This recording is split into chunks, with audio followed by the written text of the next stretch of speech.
अस्सलाम वालेकुम। इब्तिदा रब्बे ज़ुल जलाल के बबरकत नाम से जो खालिक़े कायनात है, जिसने आपकी और मेरी सांसों की लड़ी को परो रखा है। लाखों करोड़ों दुरूद नबी अकरम शफ़ी मुअज़्ज़म सल्लल्लाहु अलैहि व आलिहि वसल्लम की ज़ात अक़दस पर जो रहमतुल लिल आलमीन है। ख़वातीन हज़रात, हमारा एक सिलसिलावार प्रोग्राम जम्मू कश्मीर और उसका हल, जो मुतनाज़ा रियासत जम्मू कश्मीर है, उसका हल, इस पर हमारा एक सिलसिलावार प्रोग्राम चल रहा है। जो पिछले 3-4 हफ्तों से हम इस पर प्रोग्राम को जो पिछले हमारे 3 प्रोग्राम इससे पहले हुए, उसमें हमने ट्राइलैटरल डायलॉग पे जो एक मेथोडोलॉजी है, जो एक वे ऑफ सॉल्यूशन है, उस पर हमने बात की कि इसका वे ऑफ सॉल्यूशन किस डायमेंशन से इसका वे ऑफ सॉल्यूशन निकल सकता है। हमने उस पर बात की कि इसका ट्राइलैटरल एक डायलॉग होना चाहिए, और ट्राइलैटरल डायलॉग पर इस पर हमने बात की थी। हमारे पिछले प्रोग्राम में भी इस पर हमने बात की, और आज के इस प्रोग्राम में हम इसी जो हमने पहले बात की हुई है, उसी बात को आगे कंटिन्यू करने की कोशिश करेंगे। आज के प्रोग्राम में भी बिल्कुल उसी तरह जिस तरह पिछले मेरे प्रोग्रामात में जम्मू से नुमाइंदगी होती है, कश्मीर से नुमाइंदगी होती है, गिलगित से होती है, और जो पाकिस्तानी ज़ेर इंतज़ाम कश्मीर है वहाँ से होती है। बिल्कुल उसी तरह आज भी जो मेरे पैनलिस्ट हैं, मैं आपको तारफ़ करवा देता हूँ।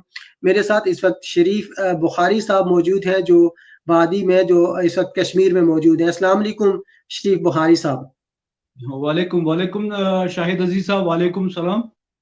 तो मेरे दूसरे मेहमान हैं इंजीनियर शुजात अली खान साहब, जो गिलगित से हैं। अस्सलाम वालेकुम शुजात भाई।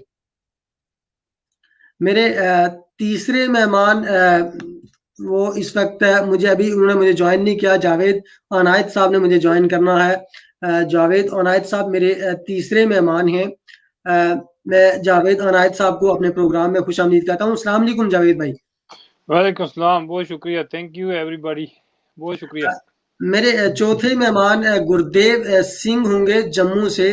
उन्होंने अभी तक मुझे ज्वाइन नहीं किया, उनको इंटरनेट का कोई इशू आ रहा है, और जैसे मुझे ज्वाइन करते हैं। मेरे पांचवें मेहमान भी इस वक्त अमेरिका में डैलस में है, गजाला हबीब, लेकिन शायद वहां पे आज के चूंकि मेरा ख्याल है टाइम बदल रहा था, तो इस वजह से मेरा ख्याल हो सकता है कोई कंफ्यूजन हो गई है उनकी और हमारे दरमियान में, शायद टाइम की। वो मुझे ज्वाइन करती हैं जैसे ही। तो शरीफ बुखारी साहब, मैं बिल्कुल टाइम ज़ाया किए बगैर बिल्कुल सीधा आपके पास आ जाता हूँ।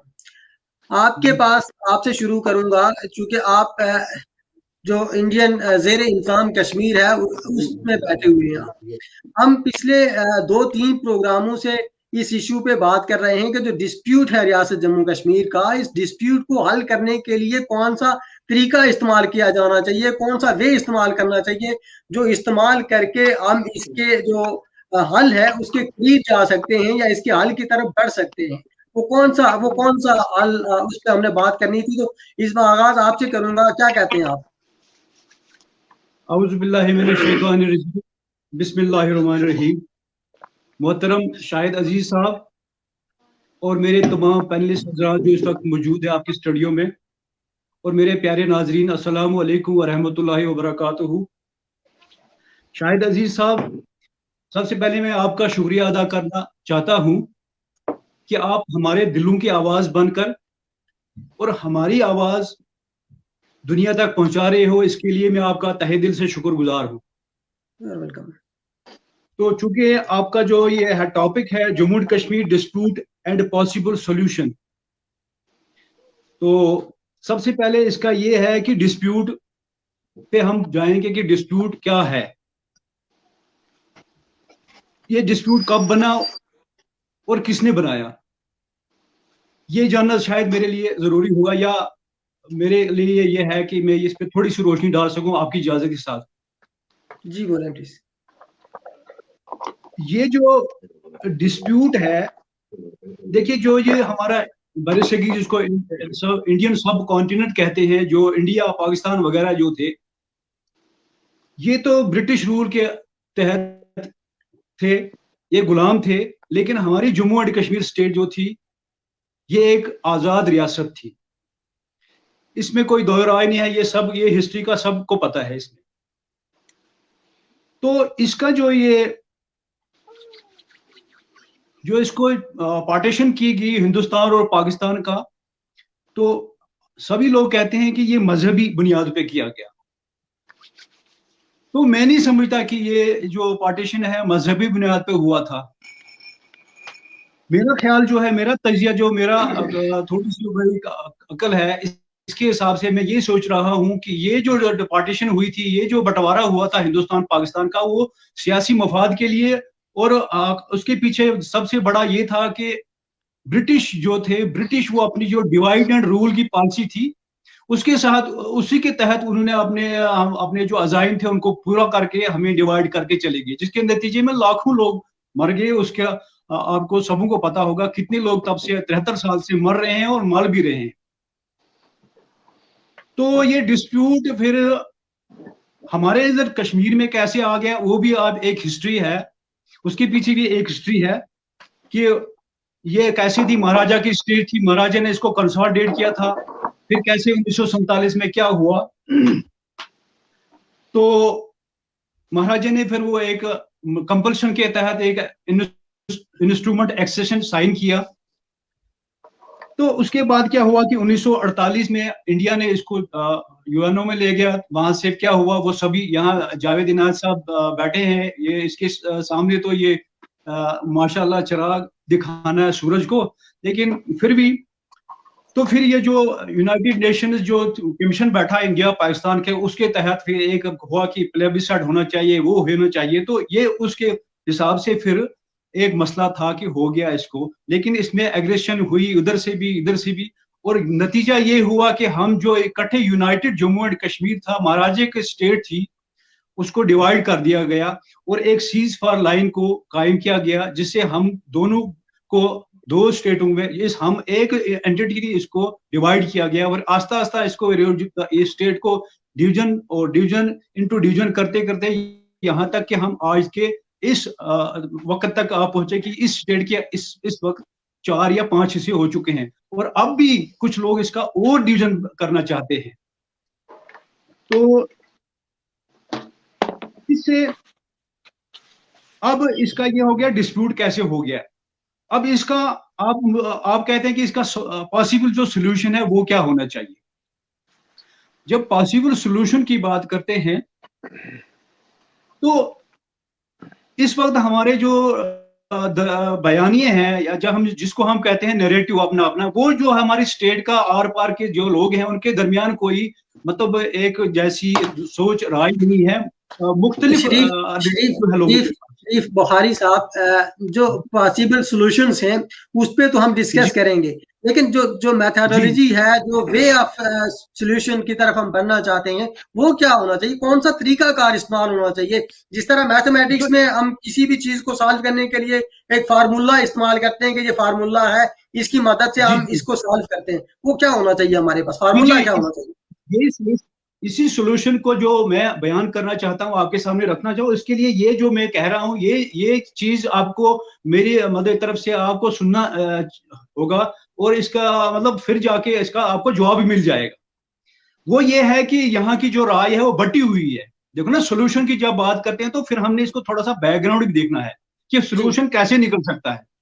तो बैकग्राउंड यह है कि यहाँ की जो राय बटी हुई है, हमारे अगर हमारे J&K की हम राय लें लोगों की, तो यहाँ कुछ लोग प्रो पाकिस्तान है, कुछ लोग प्रो इंडियन है, कुछ लोग प्रो इंडिपेंडेंट है, आजाद रहना चाहते हैं।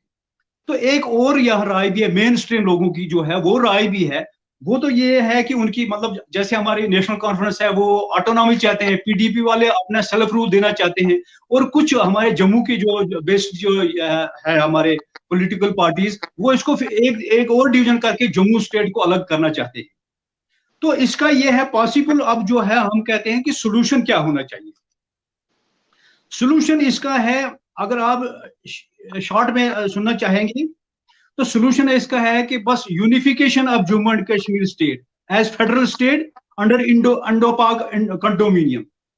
तो इसके लिए छोटे छोटे से जो मेजर्स हमने लेने हैं वो क्या होने चाहिए, वो मैं बता दूं अगर आपकी इजाजत हो, कि वो मेजर्स, ये जो हमारा अल्टीमेट गोल होगा, इसके लिए हमें कैसे, हमें इस गोल तक कैसे पहुंचा जाएगा, इसके बारे में अगर आप चाहें तो मैं आपके सामने थोड़ा सा अपने वो मेजर्स रखना चाहता हूं। आपके पास आता हूं, मैं दोबारा आपके पास आता हूँ। मैं जावेद अनायत साहब को थोड़ा सा इसमें इन्वॉल्व करना चाहता हूँ, ताकि डिस्प्यूट के बारे में जावेद अनायत साहब अपनी राय दें कि डिस्प्यूट है क्या।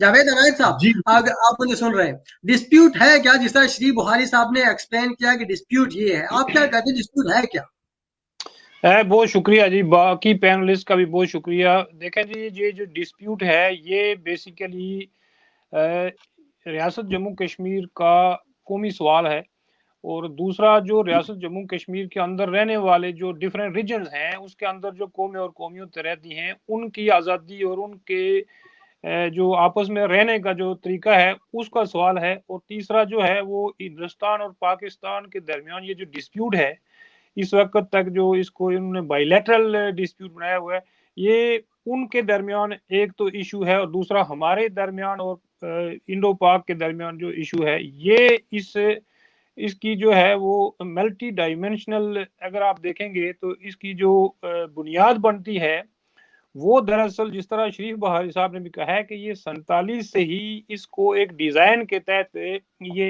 एक डिस्प्यूट क्रिएट किया गया था।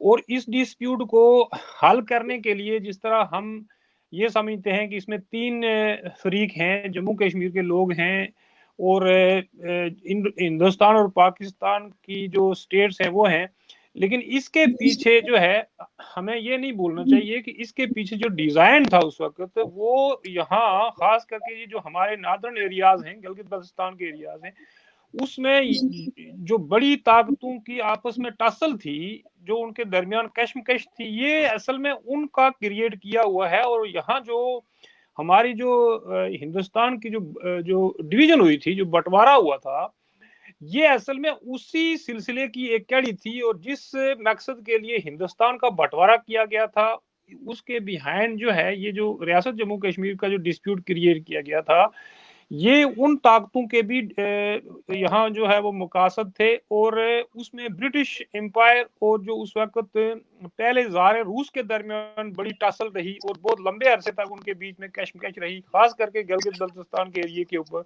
और यहाँ से जो कॉरिडोर जाता है चाइना की तरफ और सेंट्रल एशिया की तरफ और हिंदुस्तान की तरफ, ये चूंकि बहुत पुराना जो है वो इनके दरमियान दो एम्पायर्स के दरमियान टसल थी। वो बाद में सोवियत यूनियन में जब इनकलाब आया तो वो टसल जो है वो सोवियत यूनियन और अमेरिकन साम्राज्य के बीच में वो बहुत बढ़ गई, क्योंकि वो सोवियत यूनियन वाले वो हिंदुस्तानी सब कॉन्टिनेंट में जिस तरह अपना इन्फ्लुएंस कायम करके यहाँ वो सोशलिस्ट इनकलाब के लिए कश्मीर के इलाकों को इस्तेमाल करना चाहते थे। स्टालिन के दौर तक तो वो ओपनली जो है वो कहते रहे कि ये रियासत जो है वो एक अलग इंडिपेंडेंट कंट्री है और इसकी जो हमारे साथ सरहदें मिलती हैं ये हमारे लिए बहुत इंपॉर्टेंट स्टेट है। तो उसकी वजह से खास करके जो वेस्टर्न जो कंट्रीज थी या उसमें जो अमेरिकन और ब्रिटिश थे वो बहुत ज्यादा जो है वो इस इलाके को सेंसिटिव समझने लगे। तो उस हिंदुस्तान के बंटवारे के टाइम उन्होंने इस रियासत को भी इसका भी बंटवारा कर दिया। तो इसके पीछे डेफिनेटली जो है पाकिस्तान ने जब 22 अक्टूबर को इस रियासत पर हमला किया था तो ज़ाहिर है ये पाकिस्तान का कोई अपना डिजाइन तो नहीं था, ज़ाहिर है उनके अपने इंटरेस्ट जरूर थे, लेकिन असल मसला ये था कि इस डिस्प्यूट को जब नेहरू बाद में यूनाइटेड नेशन में ले गया तो ये इस तरफ इशारा है कि ये बेसिकली यही चाहते थे जो साम्राज्य का यहाँ एजेंडा था और उसी के मुताबिक वो इसको लंबे अरसे तक इसको प्रोलॉन्ग करने के लिए ये यूनाइटेड नेशन में ले गए। वरना जो इंडियन इंडिपेंडेंस एक्ट के तहत जिस तरह जूनागढ़ पर पाकिस्तान हिंदुस्तान ने कब्जा किया और हैदराबाद पर भी कब्जा कर लिया, इसी तरह पाकिस्तान भी इस पूरी रियासत पर कब्जा कर सकता था। और उनके पास उस वक्त जो पूरा डिजाइन था या पूरा जो इन्होंने प्लान बनाया था उसके तहत ये इजीली पूरी रियासत पर कब्जा कर सकते थे, लेकिन इन्होंने कब्जा नहीं किया। जबकि ये बारामूला जाकर 3 दिन वहां कैंप लगाकर बैठ गए। तो जाहिर है इसके पीछे जो है ये जो मर्जी के हैं, लेकिन ये खास करके कश्मीर का जो सूबा था उस वक्त ये उस पर कब्जा नहीं कर सकते थे, क्योंकि वहां इनके लिए हॉस्टाइल एनवायरनमेंट थे। और वहां शेख अब्दुल्ला और उनकी जो पार्टी थी वो पाकिस्तान के और हिंदुस्तान के बंटवारे के बिल्कुल खिलाफ थी और टू नेशन थ्योरी को उन्होंने रिजेक्ट कर दिया था। तो उन्होंने ये जो खास करके इंपॉर्टेंट एरियाज यही थे जो उन्होंने ऑलरेडी कब्जे में लिए, खास करके गिलगित बल्तिस्तान के ये जो एरियाज हैं ये पाकिस्तान के लिए बहुत इंपॉर्टेंट थे। और आपको ये भी पता होगा कि गिलगित बल्तिस्तान में जो बगावत हुई थी वो बेसिकली रियासत जम्मू कश्मीर की 6 इन्फेंट्री के लोगों ने और गिलगित स्काउट्स के लोगों ने बाकायदा वहां ये बगावत करके इन इलाकों को काटा था। इवन के जो पाकिस्तान का उस वक्त चीफ ऑफ आर्मी स्टाफ था, जो ब्रिटिश था उस वक्त, उसने ये खुद कहा था कि ये इलाके अगर इंडिया के पास चले गए तो इंडिया जो है वो मालाकंड तक आ जाएगा। और मालाकंड में आने का मतलब ये है कि इंडिया के लिंक्स जो है, वो जो पश्तून मूवमेंट है उस वक्त गफार खान करा लोगों की, ये उनके साथ इनके लिंक बन जाएंगे। तो हमारे लिए तो दो थ्रेट्स बन जाएंगे, एक तरफ वाया अफगानिस्तान रशिया बन जाएगा थ्रेट, और दूसरी तरफ जो है ये गिलगित बल्तिस्तान के रास्ते से, ताजिकिस्तान के रास्ते से ये हमारे लिए थ्रेट बन जाएंगे। तो इस जावेद जावेद जावेद अनायत जी साहब, जो मेरी समझ में आई, अगर आप ये कहना चाहते हैं कि जो उस वक्त जो कबायली हमला था, जो तकसीम थी, जो डिस्प्यूट हुआ है, ये इंडिया, पाकिस्तान और ब्रिटिश, इन सारे ममालिक, तीनों ममालिक की बामी रजामंदी से या किसी कॉन्ट्रैक्ट पे साइन के बाद हुआ ये सारा कुछ? बिल्कुल, उनकी सीक्रेट अंडरस्टैंडिंग से ये सारा हुआ। और चूंकि उसके बाद जो सीक्वेंस है और इवेंट का सीक्वेंस हमें नजर आता है कि ये बाकायदा उन्होंने ये सारा किया। और उसके बाद यूनाइटेड नेशन में जो जिस तरह ये बड़ी ताकतों के बीच में जाकर एक बहस मुबाहिसे का बायस बना, और जिस तरह सोवियत यूनियन ने इसको कई बार जो है वो वहां वीटो किया, जबकि यूनाइटेड नेशन में इस मसले का कोई हल नहीं था। और यूनाइटेड नेशन में ये एक पूरे, जब नेहरू ने पाकिस्तान पर हमला करने की कोशिश की तो माउंटबेटन ने नेहरू को मना किया और कहा कि यूनाइटेड नेशन जो है वो पाकिस्तान की जितनी भी फोर्सेस कश्मीर के इलाके में आई हुई है वो उनको निकालने के लिए हमारी हेल्प करेगा, इसलिए आप पाकिस्तान पर हमला ना करें। जबकि दूसरी तरफ नेहरू ने महाराजा के साथ, या इंडिया ने महाराजा के साथ जो पैक्ट किया था या जो इंस्ट्रूमेंट ऑफ एक्सेशन जो साइन किया था, उसमें पहली शर्त यही थी कि जो हमलावर हैं उनको रियासत से आपने बाहर निकालना है। जबकि महाराजा का खत भी मौजूद है जो उन्होंने बाद में पटेल को लिखा कि आप लोगों ने मेरे साथ जो इंस्ट्रूमेंट ऑफ एक्सेशन साइन किया उसमें जो बेसिक जो कंडीशन लगी थी कि आपने तमाम जो हमलावर हैं उन रियासत को उनसे क्लीन करना है, तो आप लोगों ने वो करने की बजाय आप तो यूनाइटेड नेशन में चले गए हैं। जबकि यूनाइटेड नेशन में तो इसका कोई हल मौजूद नहीं है। यूनाइटेड नेशन ने आखिर में वही हल सजेस्ट किया, वही सोल्यूशन सजेस्ट किया जो इंडिपेंडेंस एक्ट में था कि यहाँ प्लेबिसाइड कराओ। और प्लेबिसाइड के लिए उन्होंने ये जावेद साहब, आपकी आवाज डिस्कनेक्ट हो गई। जैसे ही बहाल होगी दोबारा आपके पास आऊंगा। मैं सीधा जम्मू चला जाता हूँ। सरदार गुरदेव सिंह मेरे साथ मौजूद हैं इस वक्त जम्मू में। गुरदेव सिंह साहब, क्या क्या समझते क्या हैं जो रियासत जम्मू कश्मीर का डिस्प्यूट है? आप इस डिस्प्यूट को किस नजर से देखते हैं? और इसके सोल्यूशन पे हम बात करेंगे प्रोग्राम के दूसरे हिस्से में कि इसका फार्मूला क्या है, किस किस फार्मूले के तहत हम इसके सोल्यूशन की तरफ बढ़ सकते हैं। इसका डिस्प्यूट है क्या? क्या डिस्प्यूट समझते हैं आप इसको? देखिए जी, सबसे पहले तो मेरी आप सबको सत श्री अकाल, सलाम और नमस्कार। सत श्री अकाल। मैं आपको ये बताना चाहता हूँ कि जम्मू कश्मीर का जो झगड़ा है ये 74 साल से इंडिया और पाकिस्तान इसके ऊपर जो है वो अपना अपना हक जता रहे हैं। 4 जंगें भी हो गई हैं और कई बार इसके ऊपर बातचीत भी हुई है। ताशकंद समझौता हुआ, शिमला मुआहिदा हुआ, फिर लाहौर डिक्लेरेशन हुआ। तो क्योंकि इंडिया ये दावा करता रहा कि ये भारत का अटूट अंग है, पाकिस्तान ये दावा करता रहा कि ये हमारी शहरग है, लेकिन जम्मू कश्मीर के अवाम की किसी ने बात नहीं की कि इसके असल वारिस कौन हैं। जम्मू कश्मीर के असल वारिस यहाँ के अवाम हैं। तो ये सच्चाई माननी पड़ेगी कि ये ना तो इंडिया का अटूट अंग है और ना ही ये पाकिस्तान की शहरग है।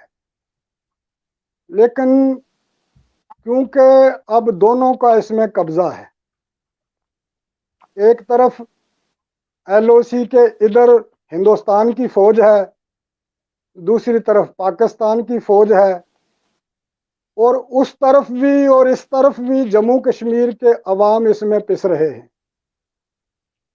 तो सच्चाई तो ये है कि क्योंकि अब इसमें इंडिया पाकिस्तान इन्वॉल्व हो चुके हैं, तो इसके तीन फरीक हैं। जम्मू कश्मीर के अवाम इसके असल फरीक हैं, लेकिन कब्जा 70-74 साल से दोनों तरफ से जो फौजें लगा कर LOC पर किया हुआ है, वो एक तरफ इंडिया का है, एक तरफ पाकिस्तान का है। तो अब ये मानना पड़ेगा कि कोई भी पीछे हटने को तैयार नहीं है। अगर हम सच्चाई को बयान करें तो ना इंडिया पीछे हटेगा और ना पाकिस्तान हटेगा। और ये हालत अगर बदस्तूर इसी तरह बनी रही तो जम्मू कश्मीर के अवाम इसी तरह मारे जा रहे हैं, तबाह बर्बाद हो रहे हैं। यहाँ की इकॉनमी जो है वो तबाह बर्बाद हो रही है। रियासत के लोगों को बुरी तरह से कुचला जा रहा है, उनके हकूक को दबाया जा रहा है। और ये जैसे मेरे भाई साहब बात कर रहे थे कि 1947 में महाराजा ने अपनी तरफ से दोनों के साथ स्टैंड स्टिल एग्रीमेंट किया था, लेकिन बाद में जब लॉर्ड माउंटबेटन के कहने पर कबायली हमला हो गया, उनके इशारे पर हो गया, तो दूसरी तरफ से महाराजा ने पंडित नेहरू से जो है वो फौज की जो है वो मदद मांगी। लेकिन हिंदुस्तान के वजीर आजम पंडित नेहरू ने एक शर्त रख दी कि आप पहले हमारे साथ जो है वो एग्रीमेंट करो, एक्सेशन एग्रीमेंट करो। तो महाराजा ने बड़ी दूरअंदेशी के साथ सिर्फ 3 महकमों का एक्सेशन किया था, जिसमें फौज, करेंसी और कम्युनिकेशन का अख्तियार जो है वो इंडिया को दिया था। और उसने कहा कि उसके बाद ये महाराजा की रियासत है, ये रियासत जो है इसका खुद मुख्तियार अख्तियार रहेगा यहाँ जम्मू कश्मीर में। सिर्फ इन 3 मामलों में उसने भारत के साथ एक्सेशन किया था। लेकिन क्योंकि उस वक्त मारकाट हो गई दोनों तरफ से, हालात बेकाबू हो गए, तो महाराजा को जबरन जो है वो रियासत से निकाल दिया गया, जबरन निकाला गया। और फिर दोनों तरफ से छीना झपटी शुरू हो गई, उधर से पाकिस्तान की तरफ से और इधर से हिंदुस्तान की तरफ से। लेकिन वो जो बाद में सीज फायर हुआ, तो कुछ हिस्सा जम्मू कश्मीर का पाकिस्तान की तरफ रह गया, कुछ हिस्सा हिंदुस्तान की तरफ रह गया। फिर उस वक्त जो है पंडित नेहरू ने खुद ये बात कही थी, और उसने शेख अब्दुल्ला को यहाँ का वजीर आजम बनाया था इस कश्मीर का, और उस महाराजा के बेटे करण सिंह को सदर रियासत बनाया था। बाद में UNO के पास खुद हिंदुस्तान के वजीर आजम ये मुतालबा लेकर गए कि हम यहाँ प्लेबिसाइट करवाएंगे। प्लेबिसाइट का वादा UNO में लेकर गए कि हम यहाँ पर जम्मू कश्मीर में प्लेबिसाइट करवाएंगे। लेकिन जो जो वक्त गुजरता गया, ये दोनों मुल्कों की जो हुकूमतें थी, इन्होंने अपना अपना दावा जो है वो करना शुरू कर दिया। और लेकिन कमाल की बात है कि 1947 से लेकर इसका फैसला जब तक होता है तब तक यहाँ पर UNO बिठाई गई, क्योंकि इसका फैसला झगड़ा अभी जो है वो बाकी था, वो होना था, इसलिए यहाँ पर UNO बिठा दी गई। भाई ये जो जब तक यहाँ पर ये फैसला नहीं होता, UNO जो है उसकी दोनों तरफ से देखभाल रहेगी। तो उसके बाद भारत ने, इंडिया ने ये दावा हमारा शुरू हो गया कि जी ये हमारा अटूट अंग है। तो पाकिस्तान की तरफ से हो गया जी कि ये हमारी शहरग है। तो 74 साल से तो यही ड्रामा चल रहा है कि 74 ये साल से अटूट अंग है। 74 हाँ, साल से 74 यही ड्रामा चल रहा है, लेकिन यही इसमें ड्रामा चल इसमें रहा है। जम्मू कश्मीर के लोग पीस रहे हैं। लेकिन मैं दूसरे हाँ, दूसरे जम्मू प्रोग्राम के दूसरे हिस्से में आपके पास आऊंगा और आपसे पूछूंगा कि इसका फार्मूला क्या हो सकता है, बेहतरीन सोल्यूशन क्या हो सकता है। इस प्रोग्राम के दूसरे हिस्से में मैं आपके पास आऊंगा, दोबारा आता हूँ आपके पास। मैं मोहतरमा गजाला हबीब साहिबा आपके पास आ जाता हूँ। जिस तरह जावेद अनायत साहब ने बात की, सरदार गुरदेव सिंह ने बात की, श्री बुखारी साहब ने बात की कि डिस्प्यूट है क्या, क्या कहती हैं आप? बहुत शुक्रिया शाहिद कि आपने मुझे इनवाइट किया। और जावेद इनायत साहब की मैंने गुफ्तगू सुनी, गुरदेव सिंह की, और इन्होंने बहुत खूबी से जो कश्मीर की तारीख है उस पे अपने नुक्ता नज़र के हवाले से रोशनी डाली। और बात ये है, किस्सा मुख्तसर ये, कि जितने आप तारीखी, सियासी, समाजी पहलू मसला कश्मीर के उठा के देख लें, जो लुब्बे लुबाब है वो ये है कि गुज़िश्ता 73 सालों से कश्मीर के बेटे और बेटियां अपनी जानें कुर्बान कर रहे हैं, अपनी इज्जतें कुर्बान कर रहे हैं। हमारे जो कश्मीरी माँ हैं, बाप हैं, उन्हें कुछ पता नहीं है कि जब उनका बच्चा अपने घर से चला जाता है तो वो वापस आएगा या नहीं आएगा। हम सब लोग, हमारे बच्चे भी हैं, हमारे बहन भाई भी हैं, तो हमें सिर्फ इस नुक्ता नज़र को मद्देनजर रखना चाहिए कि कश्मीरी कौम कितनी कुर्बानियां दे चुकी है और मुसलसल दे रही है। गुज़िश्ता 73 सालों से कश्मीर की मईशत मुकम्मल तौर पे तबाह हो चुकी है। वहाँ का जो एजुकेशन का सिस्टम है वो तबाह हो चुका है। वहाँ की जो नौजवान हैं उनको रोजगार के मौके उनके वो खत्म कर दिए गए हैं। उनकी सियासत का जो हाल है वो सबके सामने है। कभी अगर महबूबा मुफ्ती इंडियन गवर्नमेंट की महबूबा हो तो वो बरसर इख्तिदार होती हैं, वरना वो भी पाबंदे सलासल नजर आती हैं। और फारूक अब्दुल्ला और उनकी फैमिली, सबका किरदार हमारे सामने है। और हम चाहे बात करें आज़ाद कश्मीर की रियासत की, चाहे हम बात करें मकबूजा कश्मीर जिसे इंडिया ने बजौर ताकत और जब्र अपने कब्जे में रखा हुआ है, दोनों जगह हम बात करते हैं उन अवाम की जो सफर कर रहे हैं, जो बर्दाश्त कर रहे हैं। और इस तरफ के जो हम कश्मीरी हैं और आज हम पूरी दुनिया में मौजूद हैं, हमें कोई बज़ाहिर तकलीफ नजर नहीं आती कि हम अपनी जिंदगियां आजादी से, खुशहाली से गुजार रहे हैं, लेकिन हम अपने उन बहन भाइयों को अकेला नहीं छोड़ सकते जिन्होंने आजाद वतन के ख्वाब आंखों में लेके अपनी 3 नस्लों को कुर्बान किया। मैं आप जज्बाती हो गई गजाला, मैं दोबारा आपके पास आऊंगा आप सोल्यूशन की तरफ बढ़ने के लिए। प्रोग्राम के दूसरे हिस्से में दोबारा आऊंगा आपके पास। मैं इंजीनियर शुजात साहब, मैं आपके पास आ जाता हूं। जिस तरह बाकी मेरे पैनलिस्ट ने बात की डिस्प्यूट के बारे में कि डिस्प्यूट है क्या, क्या समझते हैं आप? चूंकि गलगित से हमारी नुमाइंदगी कर रहे हैं, रियासत के तीनों हिस्सों में, रियासत जम्मू कश्मीर के जो तीनों अतराफ हैं वहां से हमारी नुमाइंदगी मौजूद है। दो अतराफ की नुमाइंदगी का आपने सुना मौकुफ, तीसरी आप क्या कहते हैं, क्या क्या समझते हैं आप? बहुत बहुत शुक्रिया। सबसे पहले मैं आपके चैनल को मुबारकबाद देना चाहूंगा कि आपने इस अहम मौजू पे पूरे मुतनाज़ा रियासत के जिम्मेदार अकाबरीन को जमा किया और हमारी बहन गजाला हबीब साहिबा को भी और उनकी नुमाइंदगी के हवाले से बुलाया। हम आपके चैनल का शुक्रिया अदा करते और मैं तमाम दोस्तों को वेलकम कहता।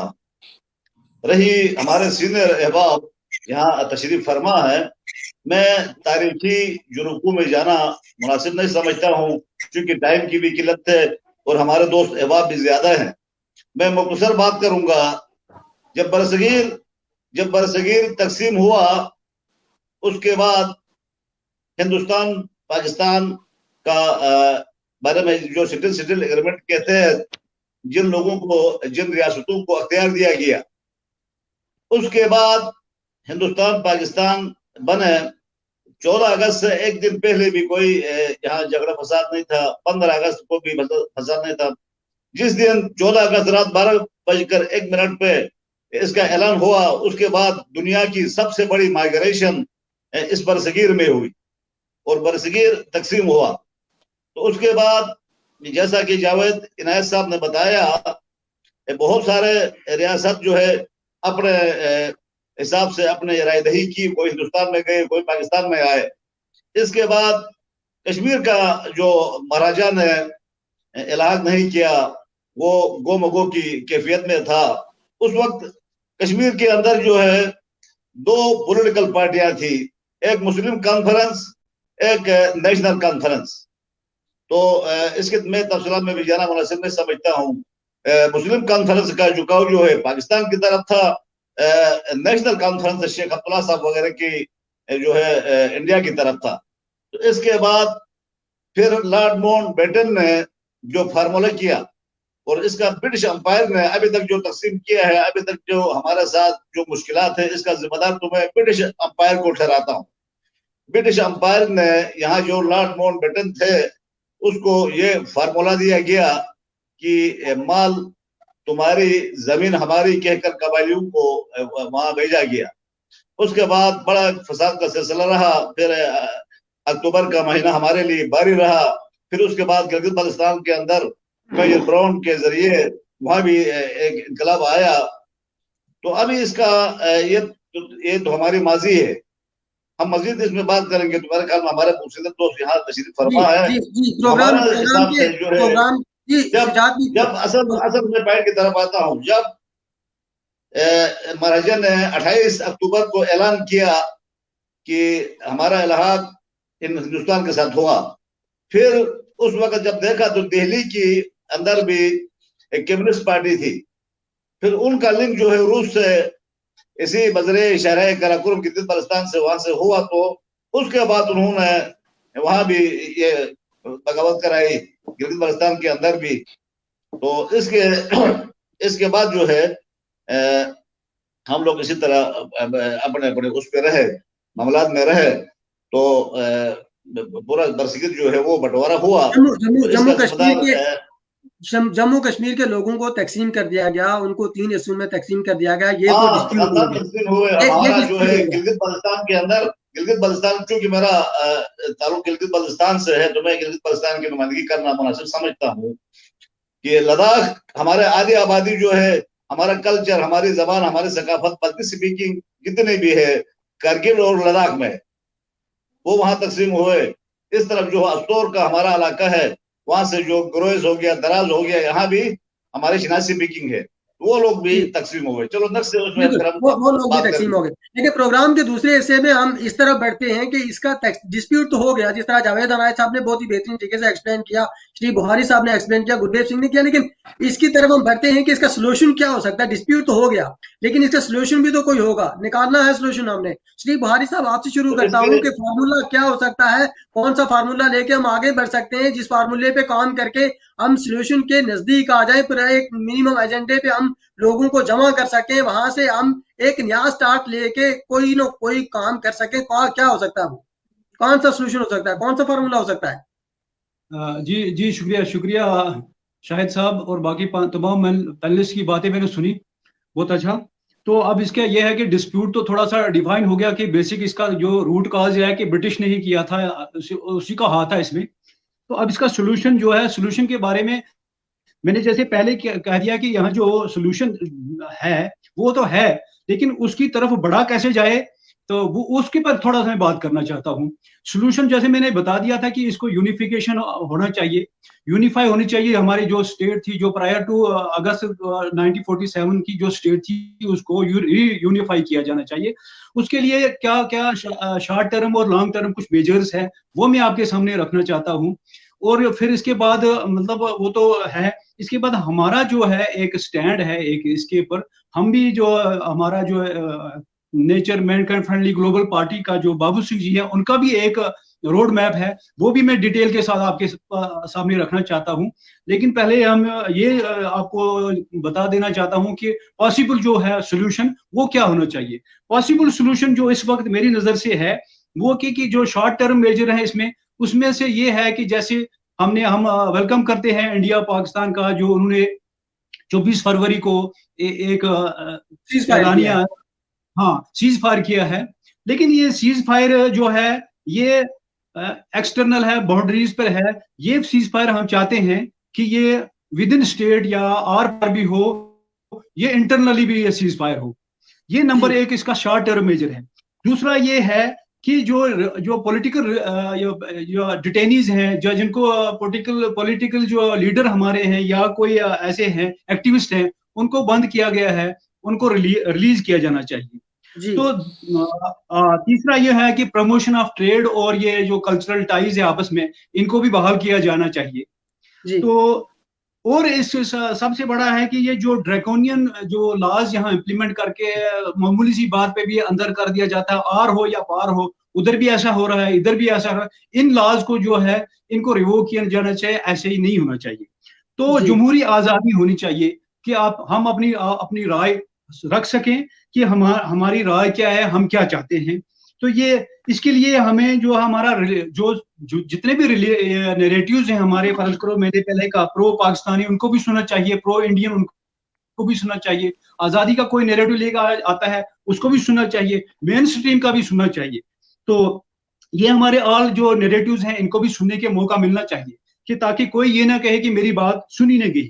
तो तीसरा ये है कि फैसिलिटेट हो जाए, जब ये सारे बातें हो जाएं, तो फिर दोनों जो इंडिया और पाकिस्तान की जो हुकूमतें हैं वो फैसिलिटेट करें कि ऐसी एक फेयर और फ्री ऐसे सिलेक्शन हो जाए नुमाइंदों की, जो जम्मू एंड कश्मीर के आर पार से नुमाइंदे आए, तो वो फिर मिलके फिर एक एक लॉन्ग टर्म में जाकर एक इंडो पाक समिटन में विद एक्टिव इन्वॉल्वमेंट ऑफ ये जो एक्चुअल रिप्रेजेंटेटिव होंगे जम्मू एंड कश्मीर के, वो जाके फिर कोई सोल्यूशन अपना दे सकते हैं। तो अब रहा हमारी मैं अगर इंटरप्ट सॉरी मैं माजरत चाहता हूँ इंटरप्शन के लिए। मैं अगर ये समझा हूँ आपकी बात से कि ट्राइलैटरल डायलॉग होना चाहिए जिसकी बुनियाद पे हम किसी नतीजे पे पहुंच सकते हैं। हाँ हाँ हाँ, देखो देखो मैं ये कहता हूँ कि इन्वॉल्वमेंट है इस वक्त ट्रायल, ये जो हम कहते हैं कि ये यूनिलैटरल सोल्यूशन, वो भी नहीं चलेगा, बायलैटरल भी नहीं चलेगा, इसमें सिर्फ और सिर्फ ट्राइलैटरल सोल्यूशन ही होना चाहिए, क्योंकि इंडिया और पाकिस्तान और हमारे जम्मू एंड कश्मीर के लोग काफी इन्वॉल्व हो गए हैं, कोई भी पीछे हटने को तैयार नहीं है इसमें। अगर ये सोल्यूशन ट्राइलैटरल नहीं होगा तो इसमें ये जो हमारी जो वारदातें हो रही हैं, जो लोग मर रहे हैं, मरते रहेंगे। तो इसमें जो हमारा आप ये कह रहे हैं कि सोल्यूशन क्या है, सोल्यूशन ये है कि जो हमारी जो है ये रोड मैप है, वो क्या है, वो रोड मैप ये है कि इस unification of Jammu and Kashmir के लिए जो है ये एक रोड मैप है। ये रोड मैप सिर्फ जम्मू एंड कश्मीर के 2 करोड़ आवाम के लिए नहीं है, ये रोड मैप हिंदुस्तान और पाकिस्तान के 150 करोड़ आदमी के लिए भी है। 150 इससे आगे मैं श्री बुहारी साहब दोबारा आपके पास आता हूँ। मैं जावेद अनायत साहब आपके पास आना चाहता हूँ। जिस तरह श्री बुहारी साहब बात कर रहे हैं कि ट्राइलैटरल इसका जो जो वे है, जो रोड मैप है जिसपे हम चल के इसके सोल्यूशन की तरफ बढ़ सकते हैं, वो ट्राइलैटरल डायलॉग है। क्या कहते हैं आप? जी बिल्कुल, ये बात दुरुस्त है कि ये रियासत जम्मू कश्मीर का जो मसला है, ये इंडिया पाकिस्तान के बीच में बायलैटरल इशू नहीं है, बल्कि इसमें रियासत जम्मू कश्मीर के लोग भी फरीक हैं। और इसमें सबसे ज्यादा जो नुकसान किया गया है वो हमारी रियासत जम्मू कश्मीर के लोगों का किया गया है। जिस तरह लोगों का कत्लेआम किया गया, और फिर ये जो पिछले 30 सालों से जो मिलिटेंसी और काउंटर मिलिटेंसी के नतीजे में हिंदुस्तान ने रियासत जम्मू कश्मीर के एक हिस्से में इतनी बड़ी तबाही कर दी, इतना बड़ा खून खराबा कर दिया कि उस पूरे इलाके को इन्होंने खून में डुबो दिया। और एक मिलिटेंसी को हैंडल करने के लिए सेकेंड वर्ल्ड वॉर के बाद किसी भी मुल्क ने अपनी जो फोर्सेस डिप्लॉयमेंट की है, ये एक यानी दुनिया की सबसे ज्यादा जो है वो मिलिट्री डिप्लॉयमेंट है। और इसको आप यूं देखें कि वहाँ 8 लाख फौज है या 7 लाख फौज है, इंडिया खुद कह रहा है कि वो इतनी फौज है, तो उसमें आप वहाँ 60-70 लाख बंदे पर यानी 10 बंदे पर एक फौजी रखा हुआ है। तो जब आप टैंक लेके, तोपें लेके, बंदूकें लेके हमारे सर पे खड़े हैं और सर पे बैठे हुए हैं, तो इसका मतलब ये है कि आप ये समझते हैं कि जब तक आपके पास पावर है, आपके पास तोपें हैं, बंदूकें ज्यादा हैं, आप हमें मारते रहेंगे। लेकिन ये कब तक आप मारते रहेंगे, कब तक लोगों का कत्लेआम करते रहेंगे? इस तरफ भी यही हाल है। इस तरफ गो के ठीक है, उस तरह की मिलिटेंसी नहीं हो रही है, लेकिन सुप्रेशन बहुत ज्यादा है। गिलगित बल्तिस्तान में भी बहुत ज्यादा सुप्रेशन है, और यहाँ भी लोगों की बात नहीं मानी जा रही है, मैं उस तरह के मैं डेमोक्रेटिक राइट्स यहाँ पे साहब नहीं।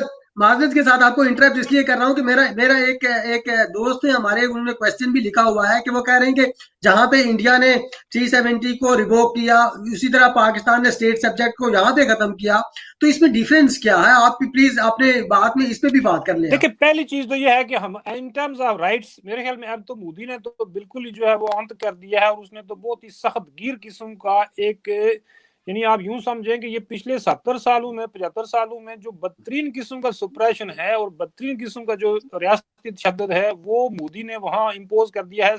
आबादी के एक बड़े हिस्से को उसने इम्प्रिजन कर दिया है, पॉलिटिकल जो पार्टीज हैं, पॉलिटिकल एक्टिविस्ट हैं, उन सबको इम्प्रिजन कर दिया। वहां तो एक बहुत बुरे तरीके से उसको कर लिया, लेकिन उसका बहाना क्या बनाया है कि ये काउंटर मिलिटेंसी के जो है वो मेजर्स हैं। तो इसका मतलब ये है कि दुनिया ने उसका उस तरह रिएक्शन भी नहीं लिया है, गो कि हम ये समझते हैं कि मिलिटेंसी भी कोई पॉजिटिव रिजल्ट प्रोड्यूस नहीं कर सकी है, और वो उसका नेगेटिव जो है वो असर हुआ रियासत जम्मू कश्मीर के, खास करके कश्मीर की वादी के लोगों ने जितनी कुर्बानियां दी और जितने लोग वहां मार दिए, इतने लोग जो है वो मारकर कश्मीर जैसे 20 मुल्क आजाद कराए जा सकते थे, लेकिन चूंकि उनकी भी कोई स्ट्रेटेजी नहीं थी, वो दोनों मुल्कों के बीच में ही जो कुछ कर रहे थे उसी गेम का हिस्सा बनकर वो इसलिए ज्यादा लोग मारे गए कि वो हिंदुस्तान पाकिस्तान के बीच में ही मिलिटेंसी चल रही थी, और वो पाकिस्तान की तरफ से मिलिटेंसी को सपोर्ट किया जा रहा था। इंडिया इसलिए उनको मार रहा था कि वो प्रो पाकिस्तानी कैंपेन चला रहे हैं। तो इसी तरह गिलगित बल्तिस्तान में अगर हम आए तो पिछले 7 सालों से आप ये देखेंगे, ये पिछले 15-20 सालों को छोड़कर इनको आप देखें कि वहां तो इनको तो राइट ऑफ वोट नहीं था, अब भी इनको वहां डिफेक्टो किस्म का जो है वो एक सेटअप दिया गया है, ना उसको सूबा बनाते हैं, ना उसको ऑटोनॉमी देते हैं, ना उनको डेमोक्रेटिक राइट्स देते हैं, ना उनकी बात मानते हैं, ना वो अपनी कोई बात जो है वो इनके सामने रखते हैं। तो एक ऐसी लिम्बो पोजीशन क्रिएट की हुई है कि ना गिलगित बल्तिस्तान वालों को पता चल रहा है कि ये उनके साथ क्या करने वाले हैं, ना ये उनको कुछ बता सकते हैं। ये कहते हैं सूबा बनाओ, वो कहते हैं सूबा बनाए, फिर अगले साल कहते हैं कि सूबा नहीं बना सकते, इसमें तो कश्मीर का मसला डिफेक्ट हो जाएगा। इसी तरह आजाद कश्मीर को आप देखें, वहां एक सिंबल किस्म की एक वो सेटअप दिया हुआ है जिसमें एक प्राइम मिनिस्टर भी है, वो सारा सेटअप दिया हुआ है जिसको ऑटोनमस रीजन कहा जाता है, लेकिन वहां आपको भी पता है, मुझे भी पता है, वहां गवर्नमेंट की हालत है कि वो म्यूनिसिपल कमेटी का जो काम है वो भी नहीं कर सकती, क्योंकि अथॉरिटी नहीं है। एक प्राइम बिठाकर वो सारे बिठाकर उस दूसरी तरफ सारे इख्तियार उनसे ले लिए गए। तो ये दोनों तरफ से हमारे साथ से बहुत बड़ा जो है वो अन्याय हो रहा है, बहुत बड़ा जुल्म हो रहा है, और ये कितने लंबे अरसे तक जारी रखेंगे। हम सब ये समझ चुके हैं कि ये कोल्ड वार इरा खत्म हो चुका है 90 में, अब उसी का ये प्राक्सी बनकर इसकी टेंशन, एक टसल, एक पावर स्ट्रगल जारी थी, तो वो तो खत्म हो चुका है। अब हमें ये क्यों मार रहे हैं, अब हमें इन क्यों डिवाइड रखा हुआ है, अब हमारी रियासत का ये सोल्यूशन क्यों नहीं कर रहे हैं, हिंदुस्तान पाकिस्तान के बीच में अब क्यों टसल है, अब ये टू नेशन थ्योरी का मामला जो है वो इन्होंने खुद ही खत्म कर दिया है। और उधर से जो इन्होंने एक सख्त गिर किस्म का मौका इख्तियार किया है कि ये मिलिट्री पावर से ये सारी कौम और कौमियतों को क्रश करके रखेंगे, कत्ल गारतगरी करेंगे, लेकिन ये कितना अरसा करेंगे?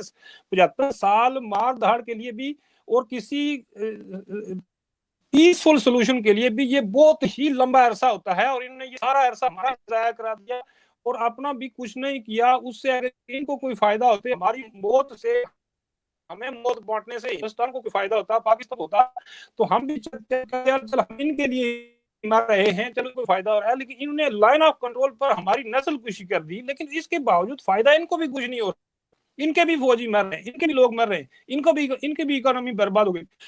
तो इस सारे सोल्यूशन में कोई जज्बाती फैसला जो है वो किसी का से कहीं से भी अगर हमारे ऊपर इम्पोज किया गया तो ये एक और सख्त गिर किस्म की मिलिटेंसी को इन्वाइट करने की बात होगी।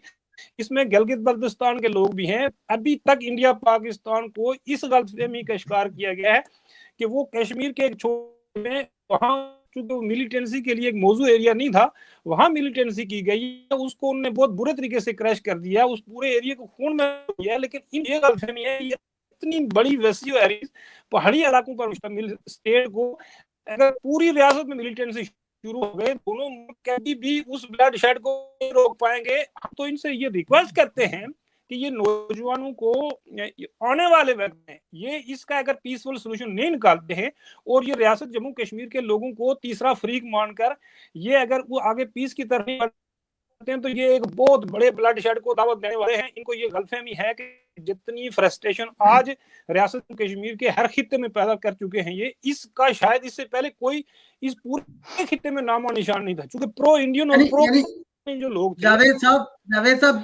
साहब जो मैं समझा हूँ वो यही समझाइए मेरी कि आप ही ट्राइलैटरल डायलॉग के हमायती हैं कि ट्राइलैटरल डायलॉग होना चाहिए। बिल्कुल, ये इशू ही ट्राइलैटरल है, इसमें एक को निकालकर दूसरे को डालकर कभी भी ये मसला हल नहीं होगा। और ये मसला जब है ट्राइलैटरल, इसमें रियासत जम्मू कश्मीर के लोग प्राइमरी फ्रीक हैं और हिंदुस्तान पाकिस्तान भी जबर से किसी तरीके से इन्वॉल्व हो गए हैं। तो अब हमें हर हाल में इन्हें समझाना पड़ेगा कि ये ब्लड शेड का रास्ता छोड़ें, ये मार काट का रास्ता छोड़ें। इन्होंने हमें बहुत मार दिए। अब ना तो रियासत जम्मू कश्मीर के पास इतनी ताकत है, ना इनके पास इतनी ताकत है कि ये फॉरएवर हमें कत्लो गारत गैर से नहीं अपने साथ रख सकते। मैं दोबारा आता हूँ, मैं जम्मू में आ जाता हूँ। सिद्धार्थ गुरदेव सिंह जी, आपके पास आ जाता हूँ। जिस तरह मेरे दोनों पैनलिस्ट ने कश्मीर से और जो पाकिस्तानी ज़ेर इंतज़ाम कश्मीर वहां से उन्होंने ये कहा कि ट्राइलैटरल डायलॉग होना चाहिए, आप क्या कहते हैं? जम्मू में बैठे हुए हैं आप क्या समझते हैं कि इसका जो रोड मैप है डिस्प्यूट का वो क्या होना चाहिए? कौन से रोड मैप पे चल पे हम इसका सोल्यूशन निकाल सकते हैं? देखिए जी, सबसे पहले तो मुझे इस बात की खुशी है कि हम एक बात पर मुत्फिक हो गए हैं कि इस झगड़े के 3 फरीक हैं, इंडिया, पाकिस्तान और जम्मू कश्मीर के अवाम। तो जब झगड़े के फरीक 3 हैं तो तीनों के बीच में डायलॉग ही एक ऐसा सोल्यूशन है जिससे मसला हल किया जाना चाहिए।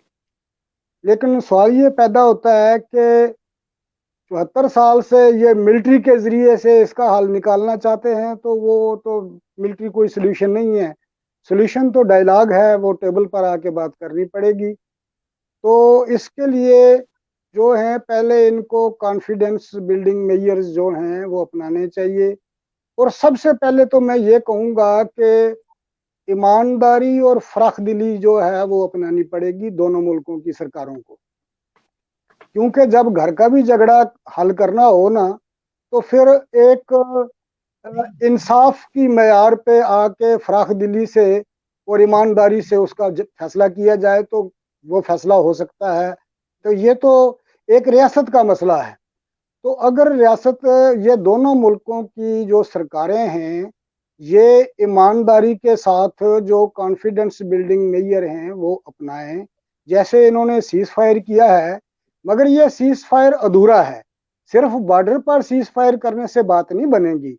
इनको जितने सिविलियन एरिया हैं वहां पर जो मिलिट्री लगाई हुई है उसको भी वापस बैरकों में भेजना पड़ेगा।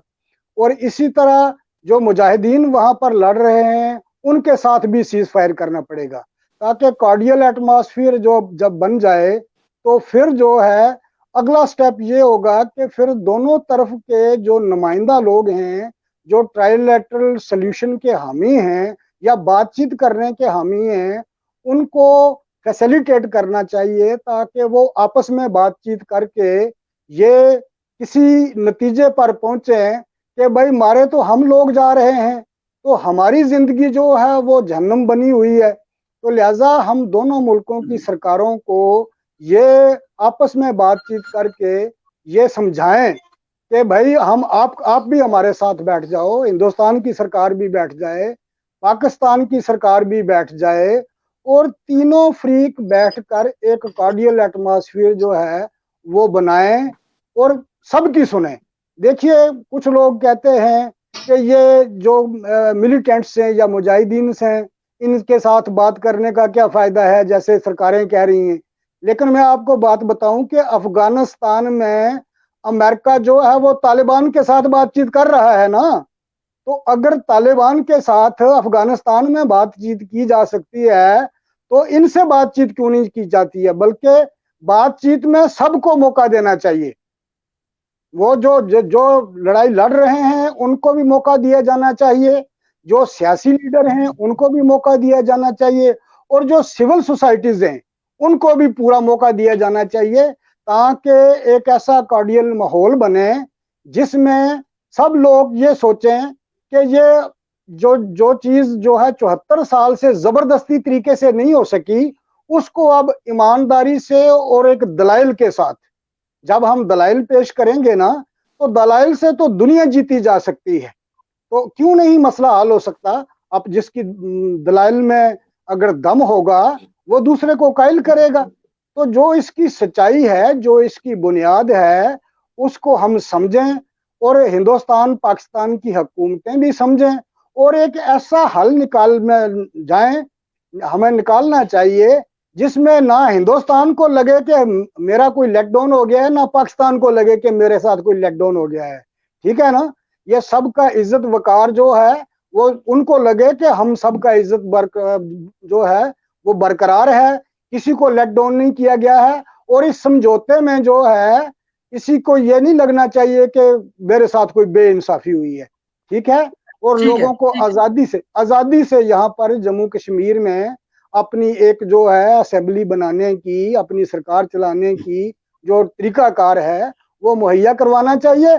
और इन दोनों मुल्कों को के बारे में भी हम बैठ के ये सेटल करेंगे कि ये दोनों मुल्क भी हमारे जम्मू कश्मीर के अच्छे दोस्त बन के कैसे रह सकते हैं, हमारे साथ मिलकर कैसे जम्मू कश्मीर को, चाहे वो बाद में ये तय किया जाए, पहले बातचीत हो, बातचीत के लिए माहौल तैयार किया जाए, फिर वो बातचीत कहाँ पर हो, वो उसके लिए कौन कौन से तरीकाकार, कोई ऐसा जो है इम्पार्शियल कमीशन बनाया जाए जो सबके लिए बराबरी के हक पर सोचे, सबके लिए इंसाफ की बात सोचे। बिल्कुल सिद्धार्थ गुरदेव सिंह, आपकी बात से मैं, जिस तरह दोनों पैनलिस्ट ने पहले कहा, आपकी बात से भी सहमत हूँ।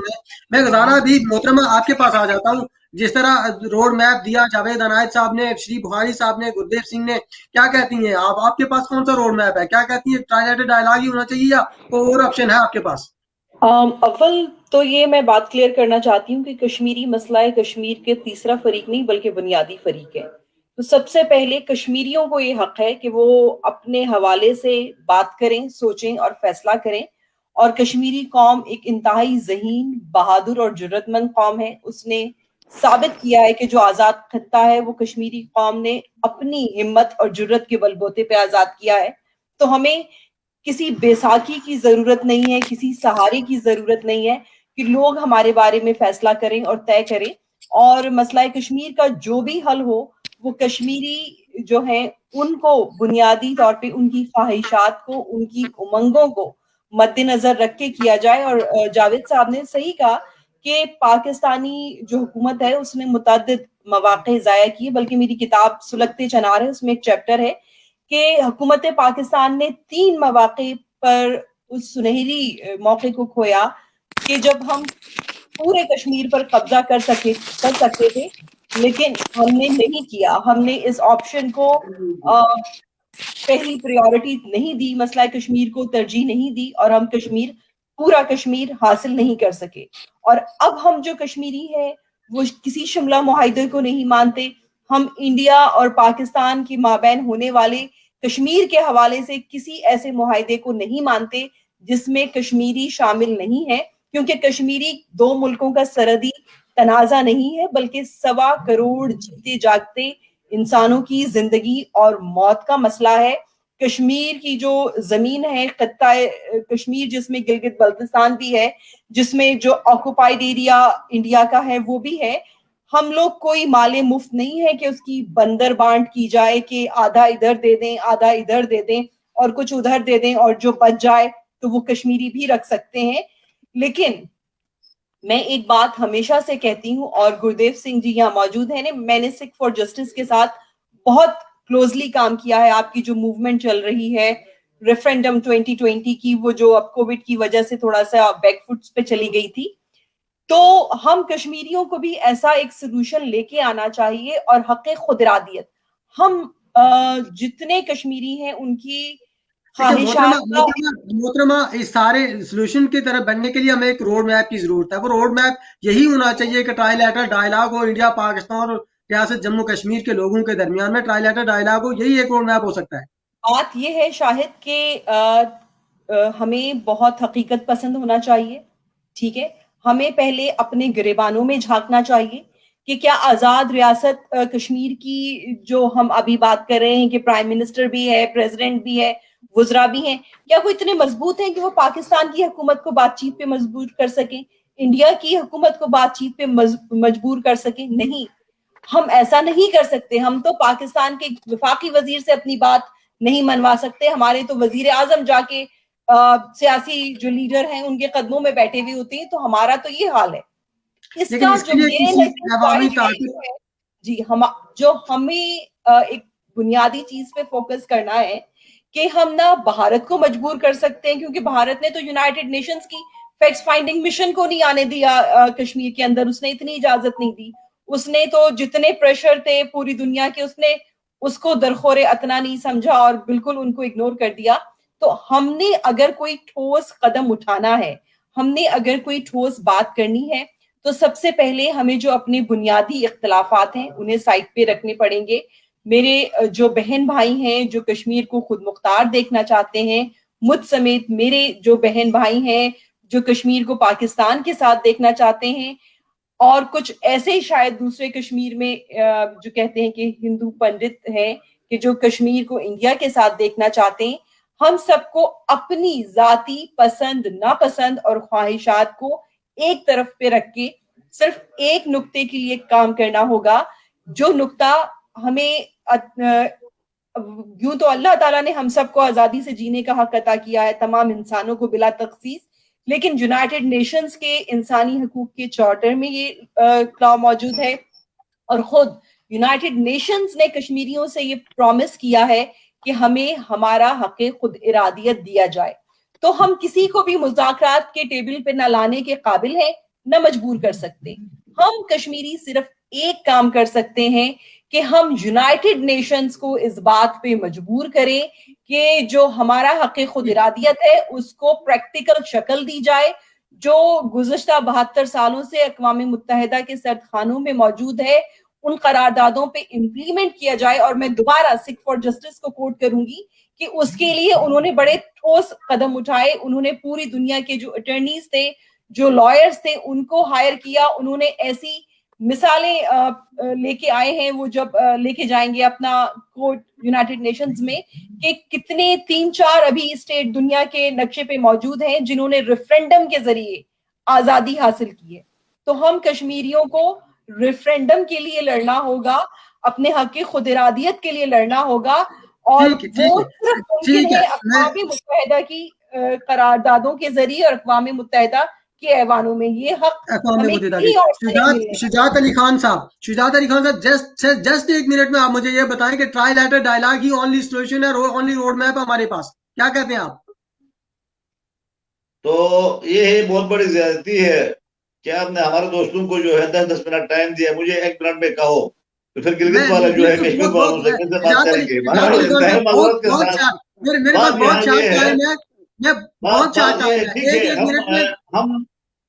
हम तारीखी जरूकों में जाना मुनासिब नहीं समझते हैं, क्योंकि कश्मीर की तारीख जो है एक गठा टोप अंधेरे बादलों में हम एक दूसरे को देख नहीं सके। अभी ये 73 साल हो गया है। बात यहाँ ये हो रही है कि हम ये समझते हैं कि यूरोपीय यूनियन में के अंदर जो है कैथोलिक कॉर्पोरेशन में 15 करोड़ लोग मरे, इसके बावजूद बाद में वो टेबल पे उन्होंने अपना मसला हल किया। तो हम भी ये समझते हैं कि ये ट्राइलेटरल डायलॉग के लिए एक टीम तश्कील देनी होगी।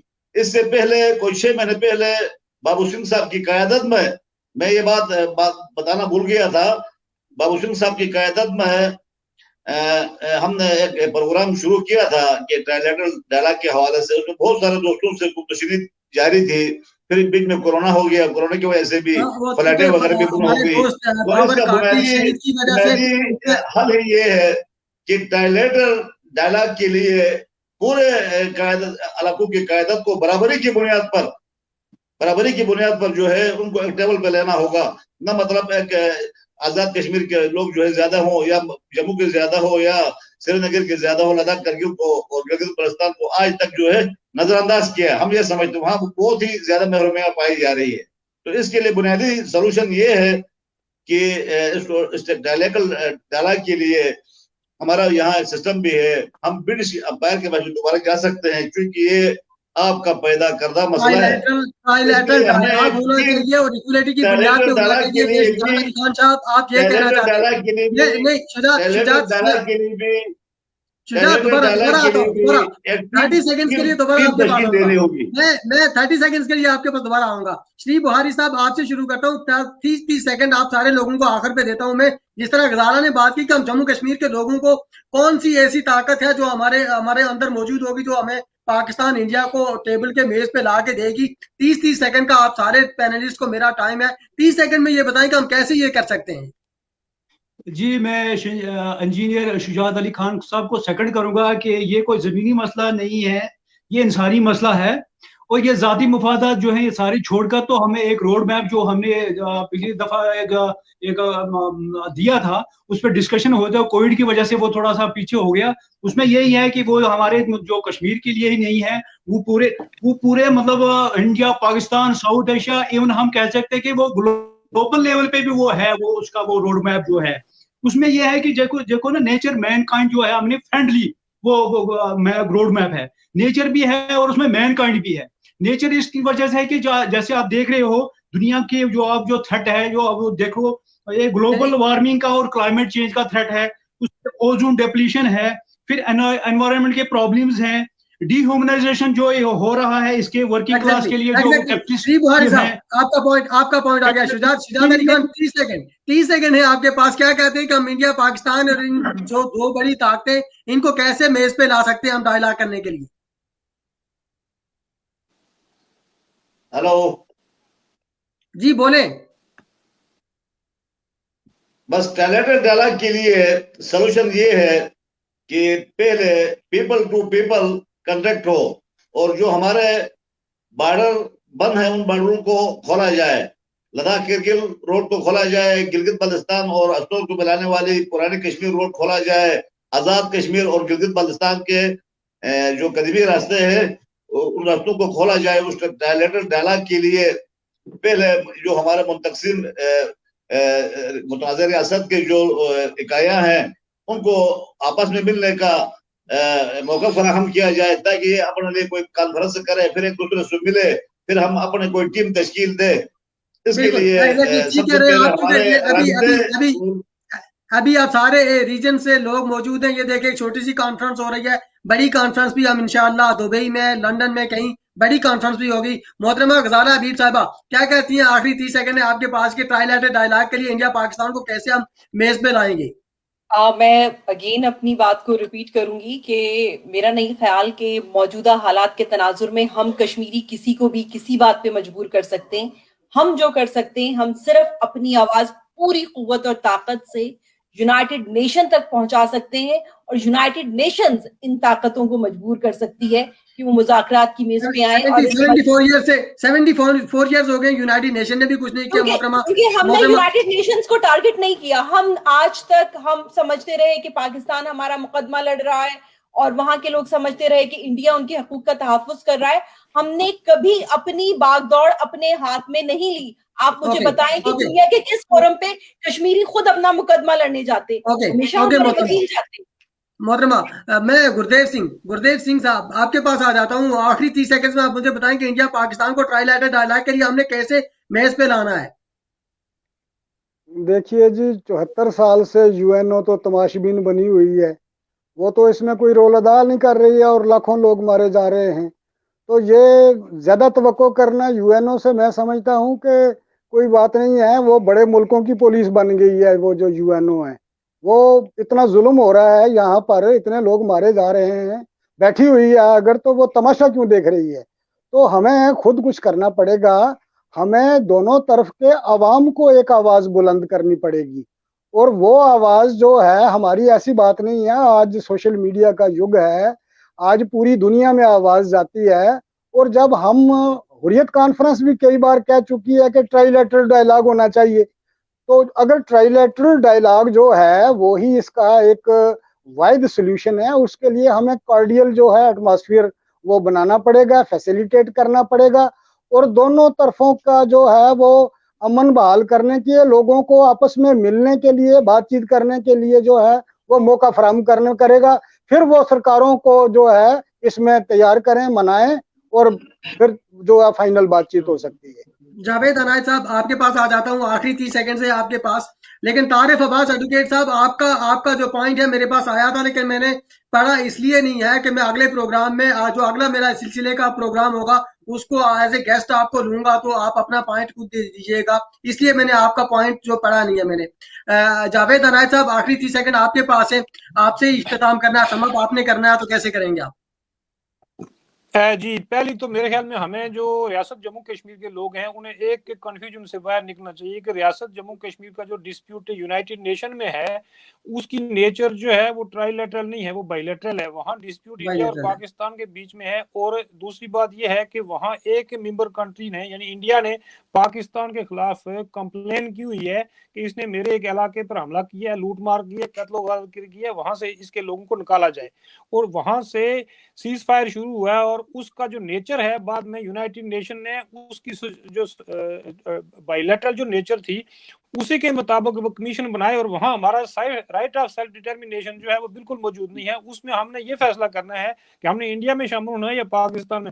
अब जिन कंट्रीज ने हमारी बात नहीं माननी है उनसे ये पूछने की क्या जरूरत है कि हम किसके साथ शामिल होंगे। इसके लिए बेस्ट ये है कि हमें ये इस मसले की नेचर को, जो इसकी फंडामेंटल नेचर है वो समझनी चाहिए। यूनाइटेड नेशन कभी भी हमें राइट ऑफ सेल्फ डिटर्मिनेशन लेके नहीं देगा, क्योंकि वहां तो कंप्लेन की गई है, वो तो एक मीडिएटर का रोल प्ले कर सकता है, उसका इससे ज्यादा वहां इस मसले में रोल है ही नहीं, क्योंकि वो चैप्टर 6 के तहत है।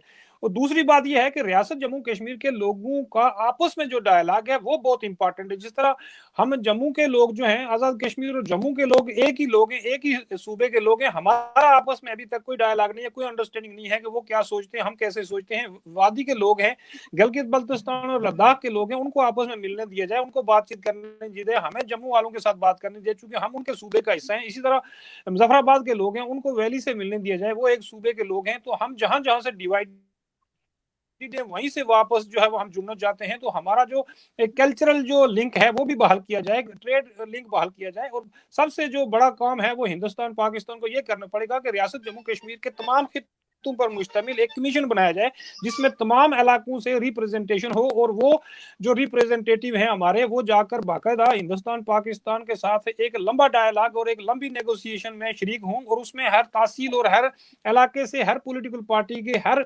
मैक फिक्र के लोग जो है वो उसमें शामिल किए जाएं। और जब तक हम इसको हमागीर जो अवामी जो रिप्रेजेंटेशन है, ग्रास रूट रिप्रेजेंटेटिव जो है वो हम वहां जाकर डायलॉग नहीं करेंगे, किसी भी पॉलिटिकल पार्टी के नुक्ता नजर को आप पूरी रियासत जम्मू कश्मीर के लोगों पर इंपोज नहीं कर सकते। यहाँ डिफरेंट मजहब धर्म के लोग हैं, डिफरेंट लैंग्वेजेस बोलने वाले लोग हैं, डिफरेंट रीजन के लोग हैं, और ये अपनी अपनी हिस्टोरिकल बैकग्राउंड रखते हैं। जिस तरह शजात अली खान ने कहा है कि ये जो गिलगित बल्तिस्तान और लद्दाख के एरिया हैं उनको तो बहुत ज्यादा महरूमियों का शिकार किया गया है, वो तो बेचारे कश्मीर के मसले में मुफ्त में पीस के रह गए हैं। अभी तक उनको तो रियासत जम्मू कश्मीर के बाकी खितों ने अभी तक उनको डायलॉग में लिया ही नहीं है। तो खास करके वो जो खिता है वो एक तरफ तो बहुत ज्यादा बैकवर्ड रह गया हमारे आजाद कश्मीर की तरह, और दूसरी तरफ जो है वो पॉलिटिकल जो सर्कल है उससे बिल्कुल उसको बाहर रखा गया। रियासत जम्मू कश्मीर के तमाम खिते के लोग वो ये रियासत जम्मू कश्मीर के डिस्प्यूट में बराबर के शरीक हैं। किसी भी खिते को बाहर निकाल कर हम कोई सोल्यूशन किसी खिते पर इंपोज नहीं कर सकते हैं। इंटरनली और एक्सटर्नली इंडिया पाकिस्तान अपना कोई सोल्यूशन हमारे ऊपर इंपोज नहीं कर सकते, इसको कभी कबूल नहीं किया जाएगा। इसको कभी कबूल नहीं किया जाएगा। Trilateral dialogue is only the solution के इसको रोड मैप यही है कि इसी रोड मैप को लेके हम आगे बढ़ सकते हैं। बहुत बहुत शुक्रिया शुजात अली खान साहब, आपका, आप मेरे साथ थे। बहुत शुक्रिया शरीफ बुहारी साहब, आपका, आप मेरे साथ थे। बहुत शुक्रिया मोहतरमा गजाला हबीब साहिबा, आप थी मेरे साथ। बहुत बहुत शुक्रिया जम्मू में गुरदेव सिंह, आप मेरे साथ थे, बहुत शुक्रिया आपका। बहुत शुक्रिया आखिर में जावेद अनायत साहब, आपका, आप मेरे साथ थे प्रोग्राम में। ख़वातीन व हज़रात, ये था हमारा आज का प्रोग्राम। आपने हमारा प्रोग्राम देखा, फीडबैक जरूर दीजिएगा हमें। अगले प्रोग्राम में फिर हाजिर होऊंगा, तब तक के लिए मुझे इजाजत दीजिए। अल्लाह।